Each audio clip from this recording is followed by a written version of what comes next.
casa antiga, conhecida. Já passei muitas vezes ali na frente, eu moro aqui do lado da casa da volta. E da água das fraternas do Grupo Espírita Francisco de Assis de Piedade, onde eu trabalho desde 1995. O tema de hoje é um tema interessante, é um tema que vai permitir que a gente reflita, porque todos nós, dependendo, todo mundo que anda na faixa etária tem lidado, se encontrado com a morte alguma vez na vida. Dificilmente aqui ninguém passou por um processo desse junto a alguém, algum momento querido. E eu relembro uma maravilhosa palestra que há mais de 30 anos eu ouvi no Floresta, Fora Debate Espírita de Pernambuco. Mais de 2.000 pessoas, o médico e orador do Espírito Baiano, Ivaldo Pereira Franco, faz a palestra de abertura do evento nos dias de finados, dia 2 de novembro. E o título da palestra era sobre a morte e o morrer. E aí ele começa a palestra com uma frase inspirada, confortadora, inesquecível para mim. Ele começa dizendo: finados que não se findaram. Para nós espíritas é muito fácil entender isso. Ele estava mostrando ali com uma simples frase que quem morre não morre, quem morre continua vivo, não se findou. Ele pode ter desaparecido nessa dimensão, mas do outro lado da vida ele continua vivo, trabalhando, vivendo em sociedade, fazendo tudo aquilo que a gente sabe nas leituras de André Luiz, que é o normal do dia a dia do mundo espiritual. E em relação ao momento da morte, tem sempre aquela reflexão. Todo mundo já passou por isso. Alguém morre muito cedo, uma pessoa boa, que pena, não morreu tão bom, tão cedo. E aí tem gente rindo, morre, e a gente sendo espírita, passa para fulano. Ruim, até hoje está aí. A gente questiona a justiça divina, normalmente. E esse momento exato da morte é uma coisa sempre meia sem resposta. Ninguém sabe. Tem data certa, não tem data, o tempo é fixo, o tempo é variável. E aí, ele, Divaldo, continua contando uma história muito interessante, que na cidade de Bagdá existiu um homem muito rico. Ele tinha muitos empregados, muitos escravos e tal. E ele pede a um dos seus preferidos para ir no mercado para comprar alguns sais aromáticos para tomar o banho dele na parte da tarde. Aí ele pega um dos empregados dele, o cara sai para o mercado é cheio de ruas estreitas, escuras, Bagdá, né? Há séculos atrás. Quando ele faz uma curva, de repente ele depara com a porta de preto, com aquela foice dentro do osso, começa a olhar para ele e começa a olhar para a lista. Aí ele se assusta. Aí ele sai correndo, volta para casa, ofegando, meu homem Senhor, eu encontrei a morte face a face no mercado. Reza a tradição que a morte, quando chega no estado, vai levar alguém. Eu sou muito novo, eu ainda tenho muita coisa para fazer, eu vou casar, fazer família, tudo. Por favor, me preste um cavalo, que eu vou fugir para a cidade de Samara. Aí eu fui no Google. Samara é uma cidade que existe, está a 120 quilômetros de Bagdá. Ele andou um bocado de cavalo, porque o cavalo você chega, 120 quilômetros. Ele saiu galopando em direção à cidade de Samara. Na parte da tarde, o senhor, ele mesmo, resolveu ir no mercado para comprar os sachos que ele queria. Quando ele vai andando pela viagem, de repente, ele dobrou uma esquina e encontrou a morte. Ele disse: o senhor de novo atrapalhando o meu dia? A morte não entendeu. Não estou entendendo, é a primeira vez que eu vejo. Não, mas hoje de manhã, o meu empregado, não está, veio aqui para comprar, segundo você, saiu correndo no meio e tal. Aí ele disse: mas realmente é estranho, porque eu tenho encontro marcado comigo daqui a 10 minutos na cidade de Samara. Ou seja, o cidadão fugiu tanto, correu tanto, e estava escrito na esteira que ele ia morrer lá. Então, A morte é esse fenômeno sempre surpreendente. A gente nunca sabe quando ela vai chegar na nossa vida. E aí,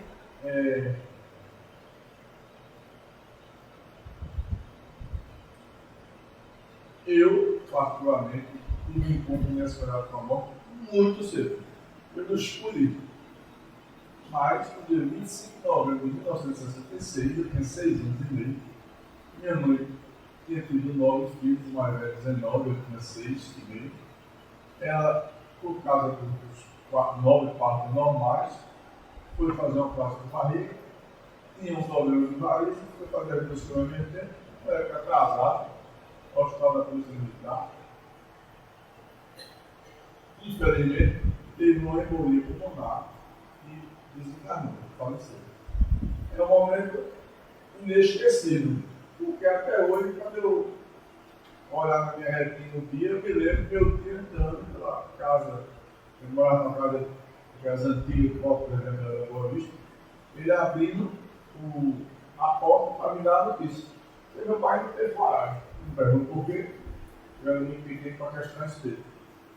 E aí, gente, 30 anos depois, eu não tenho resposta no mas 30 anos depois, eu encontro numa conversa com um primo meu, que é neurocirurgião, ele disse, Fernando, ele era estudante de medicina, 66, ele se formou em 69.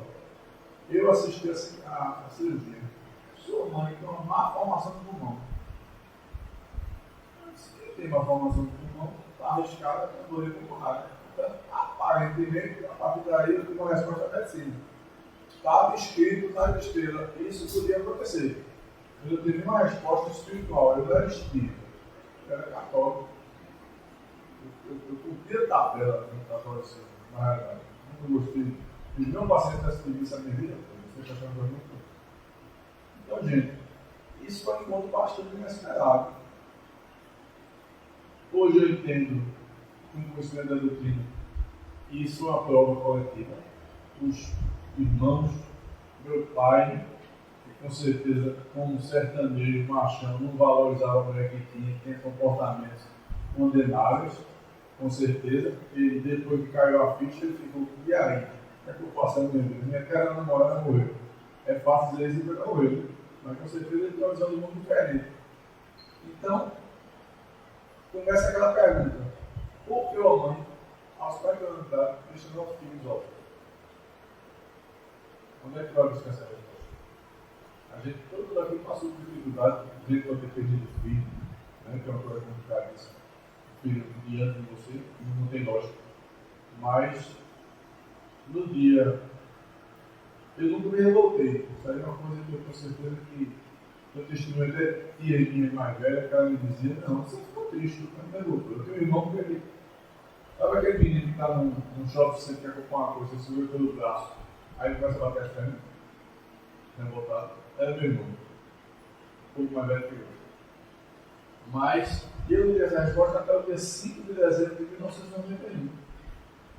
Nesse dia, um velho amigo, eu trabalhei no metrô 11 anos e meio, ele engoliu aquela corda do plano público de demissão, e todo mundo fez isso, rasgou a roupa, você sai do emprego federal, onde eles são voluntários, e depois quer voltar. Alguns voltaram, quando da justiça. Mas ele não teve tempo de voltar. Ele estava agora numa livraria espírita, entregando livro de presente. E foi no metrô nesse dia, 5 de dezembro de 1990, pegou o evangelho para mais pessoas, mas as pessoas foi eu. Eu tinha uma formação na engenharia, e aí, quando eu peguei o livro que comecei a ler, eu fiquei bestificado. Meu livro, o que é isso? Eu sempre questionei uma coisa, eu sempre gostei de ler. Mas eu sempre gostei de ler, mas eu nunca bati cara a cara numa livraria, um livro da doutrina. Nunca, 31 anos, nunca tinha visto o livro do Espírito, sabia o que era isso. Era como se era assim, não, tu vai receber esse livro, tu vai pronto, eu fiz a cerveja, a cabeça começa a mudar, vamos observar e tal. E aí, eu aventurei na leitura, li o Evangelho, aí li o livro dos Espíritos, aí li o livro dos Médios, aí li Céu e Inferno, li a Gênesis, li o que é o Espiritismo, ou seja, eu já estava toda a coração. Se ele perguntar, Fernando, qual livro que você diz realmente isso é verdade? A segunda parte do céu e inferno. Porque tudo está dito no livro do Espírito do Evangelho, eu tenho lido, não tenho a menor dúvida. Mas aquele depoimento, aqueles espíritos que tem no livro do céu e inferno, na segunda parte, espíritos mais felizes, até os suicidados e tal, aquilo não pode ser mentira.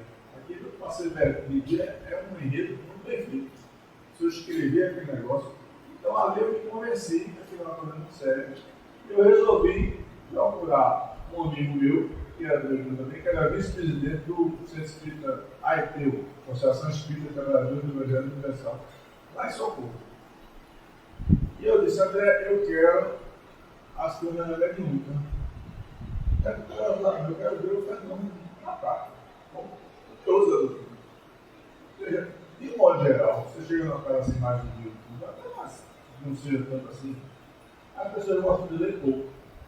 Dificilmente, você quando faz assim um censo, nem já leva a qualificação toda. Se você levantar a mão, qualquer pessoa lê.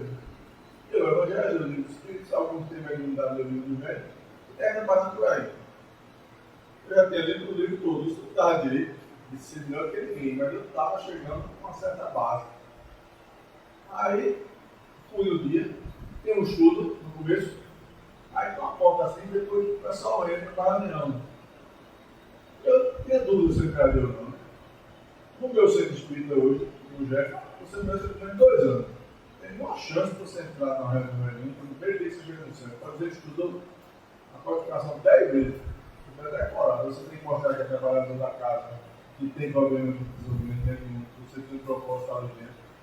Mas ele me deixou entrar nesse dia. Eu perguntei, por que eu deixasse? Fernando, eu perguntei assim, deixa ou não deixa? Aí a voz disse a mim, meu ouvido, em vista do irmão, graças a Deus, ele ouviu essa voz, porque eu entrei. E era importante eu entrar. Aí nas primeiras 2 semanas, eu estava só sentado olhando, eu aberto, vendo acontecendo, né? Psicofobia, psicografia, passe, o que acontece na minha mente? Na terceira semana, começou o negócio a ficar interessante.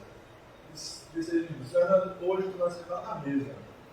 Para mim, era uma responsabilidade. Gente, eu não sei, eu não sei vocês. Quando eu cheguei nesse centro espírita pela primeira vez, lendo o que eu tinha lido, eu disse, eu estou entrando numa submissão do céu. Não pode ser diferente. Acaba que lê a sua classificação que está aí dentro, não pode. Depois caiu a ficha, né? Como todo grupamento humano, tem gente de todo tipo. Não tem solução, só isso é espírita. Tem pessoas do mesmo nível da humanidade, de um modo geral. Aí eu entro sento na reunião, estou lá fechado, de repente, minha mão começou a coração. Aí eu disse, isso não sou eu, essa mão está morrendo sozinho.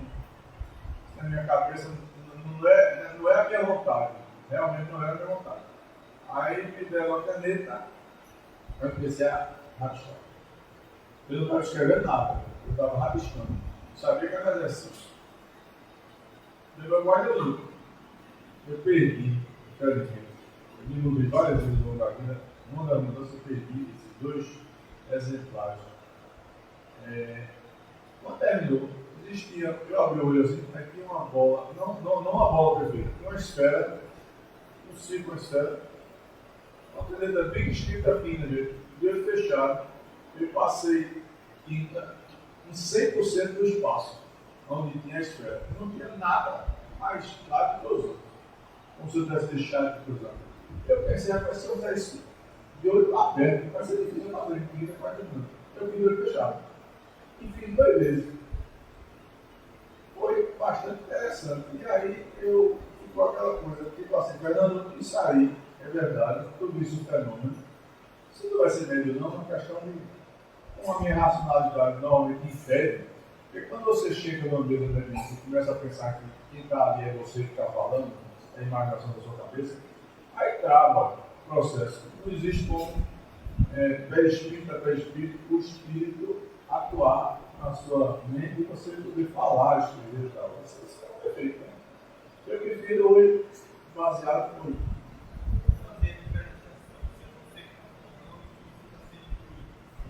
É o grande sentido. É o o grande desafio. Se é um pensamento estranho a você, é mais fácil você saber, entendeu? Eu hoje, esse processo médio eu nunca avançou, mas hoje eu me encontrei com uma intuição. A intuição é o tipo da identidade. E quando você está caminhado no bem, focado, fazendo as coisas certas, bicho, essa intuição vem na sua cabeça. Aí você vai chegar na hora certa, no lugar certo, alguém está precisando de você, aí você liga para alguém que está, de repente, passando por dificuldade, ou seja, as coincidências começam a acontecer. Aí não, eu estou vindo da farra, eu estou vindo da bebida, eu estou vindo da... Aí, tu está sozinho. A intuição vai te levar a lugar nenhum. Aí, de modo geral, a mediunidade tem dois tipos. Tem a mediunidade mecânica e aquela que passa pelo seu centro mental. A mecânica, Chico Xavier fazia muito isso de volta. A mecânica, o espírito escreve, mas ele não sabe o que está escrevendo. Porque ele está passando por aqui. Está usando a mão dele só como um negócio para escrever bem rápido. Já quando é a mental, você passa pelos centros médios por aqui, você tem noção. Dependendo do que você escreva, você vai ver se você tem capacidade de não escrever aqui, né? Isso é uma coisa muito chique, escrever em outros idiomas. Você vê médios que escrevem poemas de 30, 40 pessoas diferentes, feito aquele livro Antologia do Mais Além, de Jorge Rizinho, obra-prima. É o Parnaso da Leitura Moderna, que é na cultura do meio de hoje. Então, é muito relativo. E aí, gente, o campo avança nessa minha experiência. Você tem que entender, no Jefferson, a gente sempre recomenda que a pessoa médica fale, o palestrante não fala das suas experiências. É natural isso. Mas, quando eu quero falar lá, eu falo de fulano, tanto ser eu. Mas essa história que eu estou contando, não dá para terceirizar. Não dá para eu dizer que foi um amigo meu que perdeu a mãe, não sei o que lá, apareceu, que chegou e me deu uma mensagem. Não dá. Sou eu que estou contando a minha história, entendeu? Dividindo com vocês a alegria de reencontrá-la dentro da doutrina espírita. Porque passou 2 ou 3 meses, eu estava no reunião mediúnica no subsolo, né? E tinha no térreo lá, que eu reunião mediúnica. Quando termina, esse meu amigo André disse: vai mandar essa mensagem para você. Era a mensagem da minha mãe. Fui para casa, busquei a minha esposa, fiquei feliz, emocionado e tal. No dia seguinte caiu a ficha. Por que caiu a ficha? O que é que a mensagem dizia? Querido filho, fé, vírgula, confiança em Cristo. Nunca deixe o caminho que escolhestes, pois graças a Ele nós estamos juntos novamente. Nunca deixe o desânimo fazer morada na sua vida, pois eu estarei sempre ao seu lado. Trabalho, amor, caridade, tua mãe Cristo.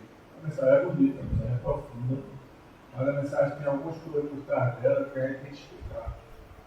Existe uma vírgula depois do fé. O médico não escreveu fé e depois uma vírgula, achou que era fé em Deus. É meu apelido de infância, minha mãe me chamava, meus irmãos me chamam, meus filhos mais velhos me chamam. Fé, Fezinho, teu Fé. Quando eu toquei esse Fé de uma vírgula, ela está identificando para mim que era ela. Que a médica não sabia nada da minha vida. E aí a cereja do bolo. Qual é o nome da médica? Tinha Edilene, tinha fulana, tinha Alice. Quem escreveu foi a Alice. O nome da minha mãe? Maria Alice.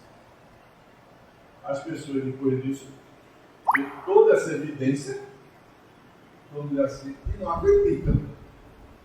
Eu tenho 8 anos. É hoje. Eu não peguei ninguém. Rapaz, então. Recentemente eu lutei no grupo da família isso. Ninguém deu nenhum comentário. A pessoa acredita que Jesus é Pai, Filho e Espírito Santo, Maria nasceu de uma virgem, tudo que é santo é santo. Jesus foi para o céu, o trigo de tudo, no livro, né? O corpo, né? Que ressuscitou tudo. Mas não acredita que sua mãe mandou na o irmão mais novo. Com todas as evidências de que é verdade, eu não posso obrigar ninguém a acreditar em mim. Ou no que os Espíritos estão dizendo. Cada pessoa tem uma época da vida para se deparar com a verdade e ficar cego. Porque a verdade pode cegar, né?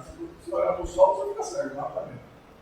Então, foi uma grande oportunidade que eu tive de reencontrei outras oportunidades, outras vezes. E Por fim, para encerrar o relato particular, para entrar no estudo, no estudo da doutrina, vocês lembram da Adalberto, né? Adalberto foi o cidadão que deu o livro para ele. Adalberto, infelizmente para ele, uma falha moral, se envolveu no relacionamento e foi assassinado um crime passional com facada. É uma morte complicada. Se levar um tiro, você morre na hora. Sua casa você morre na estação. O cara vai dando a facada e você vai achando que vai morrer, mas até que você morre. É muito sofrimento, perturba a pessoa. E ele ficou perturbado. Mas eu tenho uma gratidão muito grande pelo que ele fez na minha vida. Eu comecei a orar muito por ele. Sempre eu podia orar, sempre eu podia orar. Teve um dia que eu me vi saindo um pouco. Até eu ia ajudar ele. Onde é que ele estava, não sabia.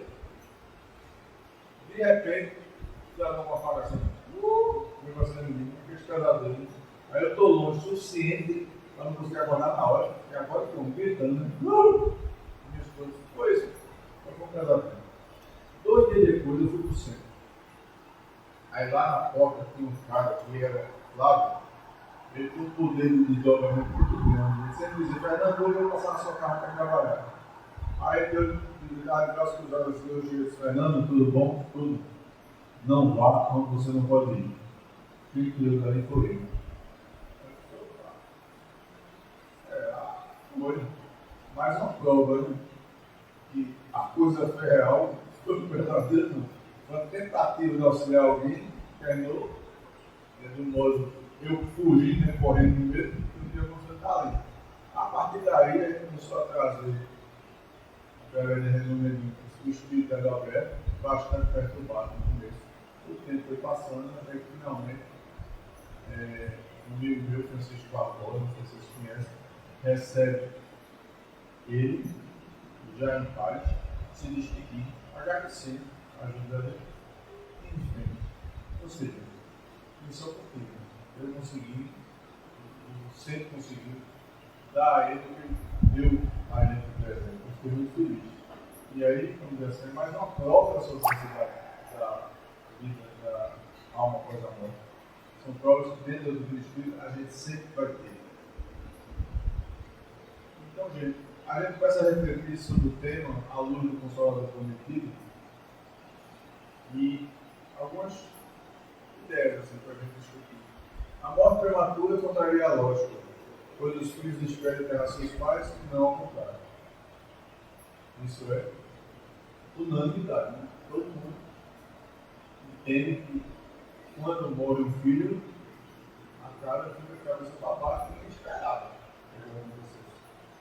A perda da pessoa amada e a morte prematura são desafios muito difíceis e muito dolorosos. Não é tudo. Mas a doutrina oferece uma visão consoladora e esclarecedora sobre esses temas. Não tem outra doutrina no mundo que traga mais consolo para a gente. O Evangelho não é muito, vamos dizer assim, confiante que o cidadão que se encarnou, morreu e vai para a glória. Eles aceitam esse fenômeno. Mas aceitam diferente da gente. Né? A gente aceita muito usando a razão. Não existe vida após a morte. Esse espírito é convívio. Ninguém vai se encontrar com ele. E o uso de separação é temporário. Reencontros futuros serão possíveis. Como eu me reencontrei com minha mãe, com certeza outras pessoas já se reencontraram com seus entes queridos. E quais são as causas principais de mortes prematuras? Primeiro, o aborto deliberado. É uma tragédia bíblica. É uma tragédia. A gente sabe disso.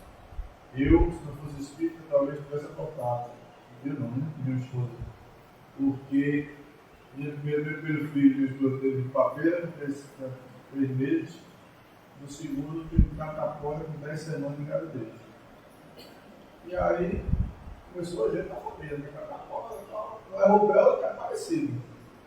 Abortar, nós vamos passar o pau fazer o exame.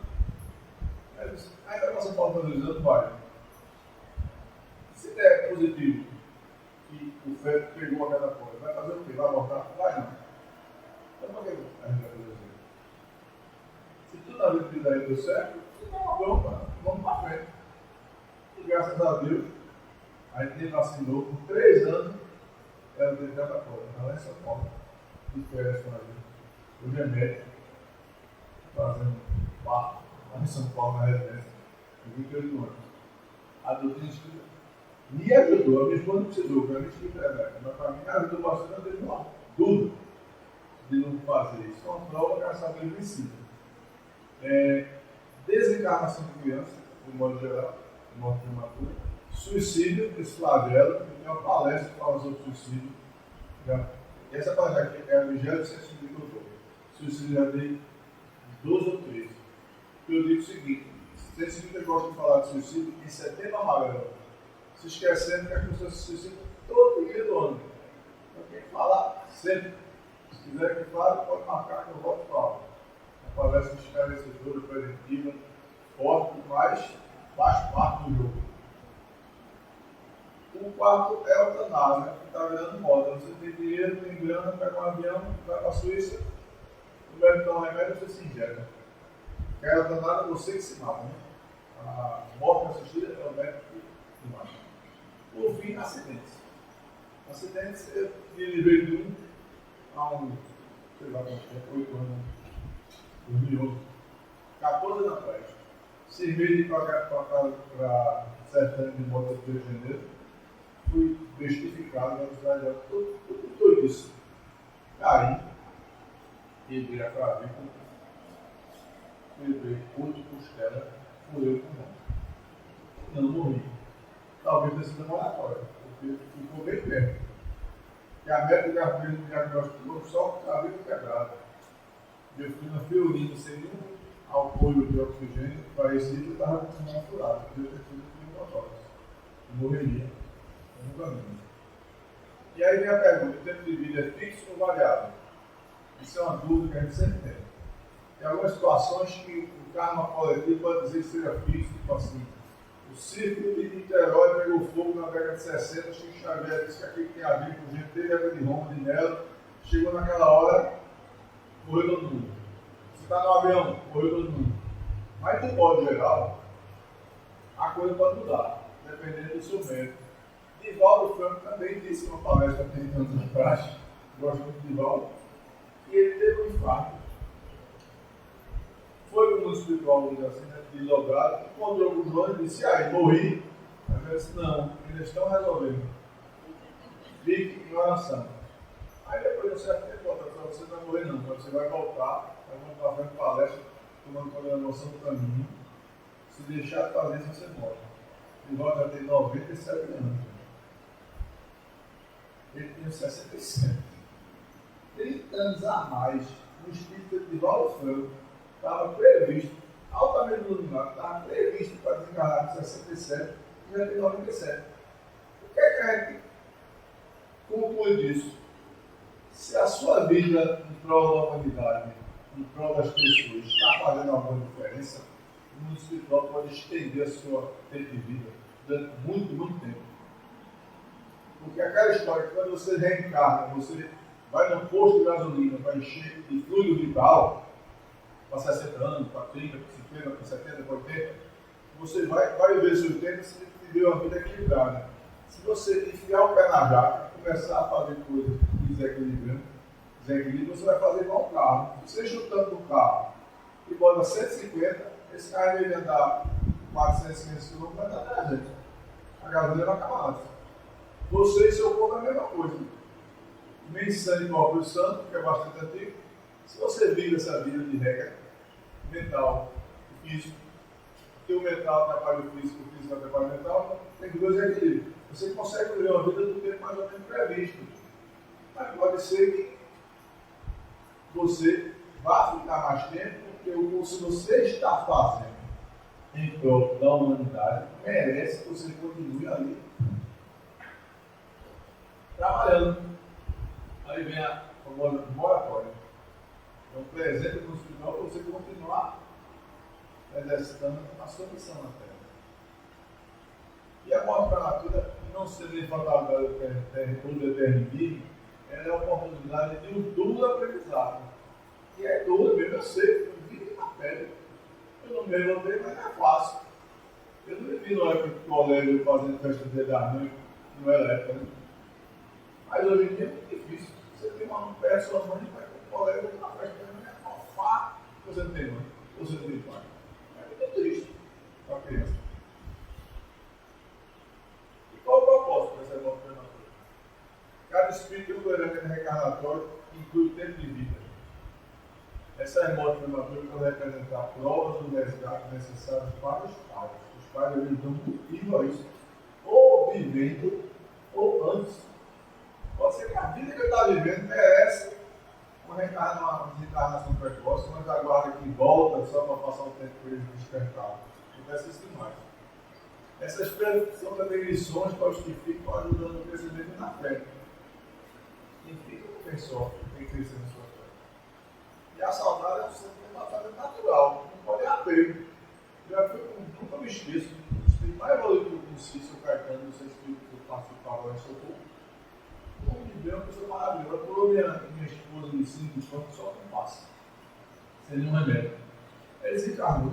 Meu amigo, a filha dele, a mão barra no velório. Eu fiquei envergonhado. O seu Caetano é assim. Uma demonstração tão desesperada de dor como aquela. Porque ele devia ter ensinado na carinha, com certeza, tudo aquilo que ele ensinava para a gente, que era um espírito claramente evoluído na sua maneira de ver o mundo, de se portar. Aí você fala disso. E na hora que você se desespera, esses fluidos chegam no espírito que estava desencarnando, perturbado ainda. Ele sente a agonia, ele sente o desespero, ele sente a dor. E fica triste muitas vezes, porque ele sabe que está vivo e a pessoa não acredita que está vivo. E aí tem uma grande mudança em relação ao questionamento. Qual o questionamento normalmente quando a gente perde muito querido?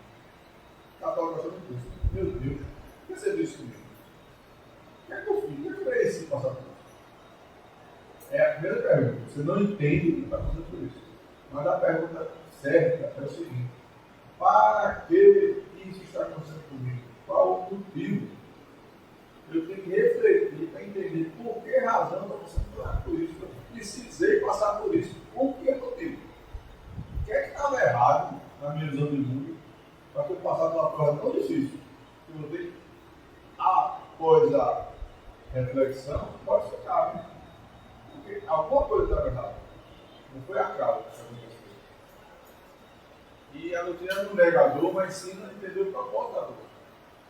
A gente está vendo o plano de inspiração e a dor é a maneira pela qual a gente aprende. Você pode aprender estudando, pode aprender fazendo bem aos outros. Ah não, eu quero continuar na paz. Aquilo é uma topada. Topada não pode nem para trás. Né? Topada só para você para frente. Essa topada é a porrada que a vida dá, vamos dizer assim, para você repensar os seus conceitos. E aí a gente tem um exemplo maravilhoso. Nos Estados Unidos, existe um cidadão que era ex-governador da Califórnia no final do século XIX, um muito rico, tinha uma fazenda muito bonita na cidade de Palo Alto. E ele tinha um filho único. Esse filho era criado de outro, ia ser o herdeiro dele, casado com uma dama da sociedade, aquela mulher que fazia só caridade. Eu me lembro da década de 70 que as pessoas da polícia faziam caridade e devia sair no jornal. Todo mundo sabia que era caridoso, era aquele caridoso profissional. E de repente o filho era criado com babás francesas. Ela não tinha nem tempo, meu filho, não encontrava. Talvez no domingo, no almoço, no jantar francês, aquelas etiquetas todas que tem dinheiro. Aí morre um parente dela, uma tia distante dela. Uma das amigas dela veio suplicar no grupo dela. Disse: olha, a tradição diz que quando morre alguém da família, a gente tem que se recolher 7 dias em casa, em sinal de luto. Isso é o normal. Eu só me lembro da minha época. Na minha época você usava paninho preto para dizer que alguém morreu. E a maior declaração de amor que eu vi na minha época em relação ao luto era uma prima do meu pai. Eu nunca perguntei o motivo. Eu acho que o marido dela era muito bom, ela gostava muito dele. Ela foi viúva. E a partir desse dia ela usou preto. Ela só andava na sua vida, todo preto. Eu encontrava muito mais para boa vista. tem aproximação, nem sabia que o perdão do pai vivo, mas a pessoa não podia ter raiva do marido causando daquele jeito, né? A pessoa ela gostava dele. Então o que acontece? Essa senhora lá na São Francisco, se olha a porta e vai para casa. Então chega em casa e descobre meu filho. Meu filho, como é que meu filho? Não sabe fazer. Era uma mãe que vivia no mundo, nas atividades filantrópicas. Aí ela tem uma ideia, se eu vou visitar um orfanato. Ele não sabia nem o que era orfanato, não tinha a menor ideia. Existiam pessoas que não tinham pai e mãe pobre mesmo, dentro da casa, sendo cuidado por estranhos. Ele foi para a visita, ele ficou maravilhado, adorou, fez amizade, brincou com todo mundo e voltou obcecado pela ideia que ele queria voltar ao orfanato. O tempo todo ele perguntava à mãe que queria voltar ao orfanato, queria voltar ao orfanato, então voltava ao orfanato. A mãe começou a ver aquele preconceito, cidadão criado desse outro, vai fazer o quê? Vai ser amigo de novo? De miserável, de gente pobre? Preconceito puro, né? Aí ela só tem uma ideia com a dela para esquecer esse assunto. Vamos fazer uma viagem de navio, vamos para a Europa. A Europa é longe naquela época, né? Porque você pega um trem, 4 mil quilômetros, São Francisco para Nova York, pega um navio que é mais de um mês daquela época, quanto dia ali, mais de um mês para chegar na Europa, aí 2 meses na Europa, ia passar de 6 meses. Só que o menino não esquecia, um navio no tempo, e o tempo todo sabendo dela falar. Em posição de direção, etc. O tempo passou, e no meio da viagem você pensa terceiro. Você pensa que pegou o que a gente chama de febre tifoide. Não tinha cura naquela época, não existia ainda remédio para curar a situação. Resultado, ele encarnou, para a tristeza do pai e da mãe, embalsamado, colocado no navio, no trem, enterrado em São Francisco, com a nova da família. Aí o que é que o pai e a mãe resolvem? Pega grande parte da fortuna, pega a fazenda de Paulo e doa para a fundação da universidade. Universidade Lela Stanford Jr. Universidade de Stanford é a maior universidade dos Estados Unidos. Está entre os top 5. 5 milhões de universidades, tudo que é curso, prêmio Nobel e tal. Então a gente veja, imagina a situação. O dinheiro que ia ser dado pelo Playboy, talvez. O menino não ia fazer nada, esse dinheiro foi doado para montar uma universidade que há mais de 100 anos pratica o bem no sentido de estar formando gente. Essas pessoas estão saindo, estão abrindo empresa, estão gerando emprego. Todo o mundo da vida por ali é por ali por Stanford, Paulo Alto, que era uma fazenda, e hoje é uma universidade. Seguramente, já vi várias histórias dessas. O pai e a mãe estão vivendo uma vida desvirtuada do bem, do amor, etc. Totalmente perdido. Muito bonito, mas sem nenhuma preocupação espiritual. O anjo da guarda pede, eu quero retornar. Vou ver por tempo e vou despertar isso. Quando eu desencarnar, eles me seguem. E foi exatamente isso que deve ter acontecido. A partir daí, vamos dizer assim, imagina o mérito desse casal, porque não é só dar dinheiro, se deu dinheiro não é fácil. Mas a alegria de ver tudo que ele deu, grande parte da fortuna, voltando, e voltando o tempo todo, depois de voltar. Porque os ex-alunos dão dinheiro, aí ajuda a universidade, o sistema americano é muito difícil. Todo mundo passou pela universidade, fica bem de vida, retribui para poder ter uma universidade com de qualidade. Então, por fim,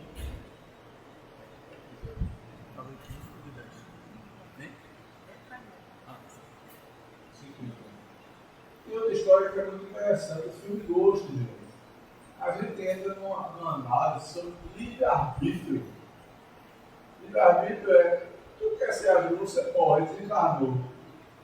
Tu tem medo para ser ajudado, mas tu quer voltar para casa, para comprar para a família, que está acontecendo e tal. Você tem a menor condição de até conviver com a verdade, já ouviu, que agora vai ouvir que é verdade, não tem mais sentido para ele. O filme Gosto é um exemplo disso. Logo no começo, eu vi esse filme. Logo no começo do filme, existe uma trama porque o vilão, que era um amigo, entre aspas, do autor principal, estava de olho na empresa dele e na esposa dele, que era dele né?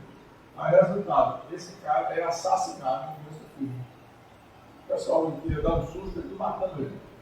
Na memória, isso era um pouco isso. Na mesma hora, aparece uma luz branca ali. Essa luz branca é o seguinte, amigo, venha, você tem mérito para ser ajudado. Só é o seguinte, ele está esperando. Aí ele olha para a luz branca, olha para os assassinos dele, o que é que ele faz? Corre atrás do assassino. A luz branca fecha na mesma hora. O que é isso? Livre-arbítrio. O mundo espiritual quer ajudar. Você quer ser ajudado? O mundo espiritual vai falar. E chamando, venha, Fernando, venha. Não está vendo aqui não? A gente se respeita muito isso. Aí o filme passa aquele drama que ele vai procurar aquela médica que nunca foi médica. Ela vira médica, aquela ajuda ela vira médica a partir do momento que ele chega, ela começa a ver espírito, fica perturbado com ele, fugindo dele. Aí ela se convence, vai procurar a esposa, tudo espírito, a trama vai passando e o vilão termina num acidente, um vidro batendo na barriga dele. Ele desencarna, nessa vez desencarna, o mundo espiritual inferior pega essa. Você só vê isso? É verdade ou mentira? Eu não sei.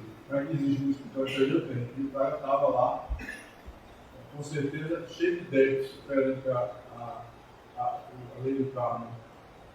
E termina o filme como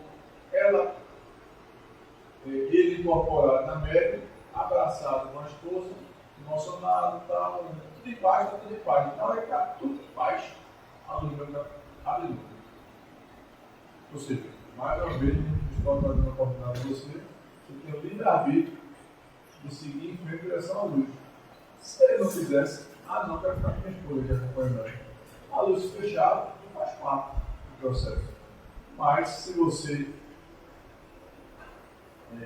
quer o auxílio do mundo espiritual, o mundo espiritual oferece esse auxílio, você tem que aceitar o convite na hora. Você não pode ficar pensando. Isso é muito comum. Pessoas, até eu falo sobre suicídio mesmo, suicídio quando ele desencarna, a primeira coisa para ser ajudado, ele tem que se arrepender do que fez e pedir perdão. E a partir daí começar a orar, e vai chegar uma hora que ele vai estar pronto para ser auxiliado, no hospital superior recebe ele e leva para a controlando. Enquanto ele não aceitar, entender que errou, cometeu um grave erro, ele não pode ser ajudado. Por fim, gente, encerrando a nossa história, havia um viajante que ele passava muitos meses tudo caixa de viajante. Ele sempre pegava o material e desaparecia, meses. Aí, numa dessas viagens, ele tinha 2 filhos lindos, que esses 2 filhos teve um acidente muito grave, esses 2 filhos morreram. E a mãe começou a ficar preocupada. O que é que eu vou dizer ao meu marido? Quando ele não chegar, né? Complicado, você perdeu 2 filhos. Depois você já perdeu 2 filhos, mas não lembro bem. Aí, ela, além da dor, ela sofria porque quer dizer o filho. Aí o marido chega, ela diz a ele, marido, um Senhor muito poderoso me deu 2 seus muito joias valiosas, para que eu as guardasse. E na sua ausência, ele veio e me fez devolver. Eu estava com essas joias e ele pediu de volta a devolver. Eu não queria ficar sem ela, por isso choro. Mas tem muito princípio. A resposta dele é bem clara. Como você pode querer ficar com algo que não lhe pertence? Você está devolvendo o que é dos outros, não é seu. A pedido do dono, você cuidou do que não lhe pertencia. Óbvio, mas é de direito que a devolva quando o verdadeiro dono as quiser de volta. Aí a esposa disse, pois é, querido. Por isso que aconteceu. Deus, o Pai de todos nós, o verdadeiro Pai dos nossos filhos, veio buscá-los. E eu tive que entregar aquelas 2 joias de volta. É aquela célebre missão de Jó. O Senhor me deu, o Senhor me tirou. Bendito seja o nome do Senhor. Essa é a missão que a gente deixa para todos nós aqui. É difícil, eu já passei por isso que eu conto a minha história. Mas graças a Deus, vamos dizer assim, a gente superou e a vida continuou. Existem encontros. O reencontro será breve, né? Todo mundo sabe, nós chegamos mais perto dos 70, dos 80. Com certeza a gente vai encontrar nossos entes queridos. Talvez se a gente se revoltar, se a gente aceitar que aquilo faz parte da vida. Mas é uma mensagem sempre de esperança, porque o Espírito ele deixa muito patente que a morte é a ilusão dos sentidos e que ninguém morre. e a vida continua do outro lado da vida. Muita paz.